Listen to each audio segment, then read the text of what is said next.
मुल्क भर में ईद उल अज़हा मजहबी जोश और जज्बे के साथ मनाई जा रही है। वज़ीर-ए-आज़म पाकिस्तान शहबाज शरीफ ने ईद की नमाज लाहौर में मॉडल टाउन मस्जिद में अदा की। मुल्क की तमाम बड़ी मसाजिद और ईदगाहों में नमाज ईद के बड़े इज्तिमात मुनक़िद किए गए।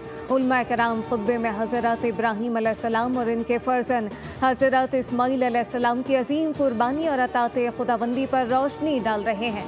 नमाज ईद के बाद सुन्नत इब्राहीमी का सिलसिला शुरू हो गया। लोग अपने प्यारे जानवरों को अल्लाह की राह में कुर्बान करने लगे।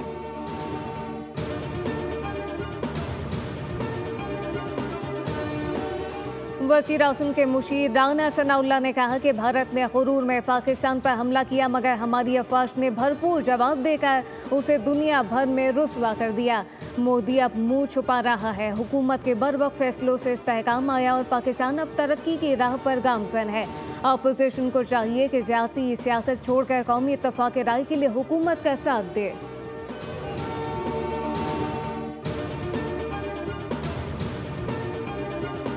और मेयर कराची मुर्तज़ा वाहिद की ईद कुर्बान पर कौम को मुबारकबाद। कहा कि अजीम त्यौहार ईसार, भाईचारे और इंसानियत की खिदमत का दर्ज देता है।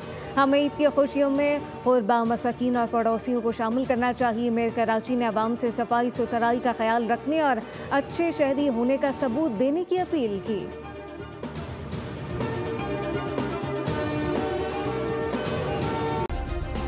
सब्सक्राइब करें और बेल दबाएं ताकि कोई खबर रह न जाए।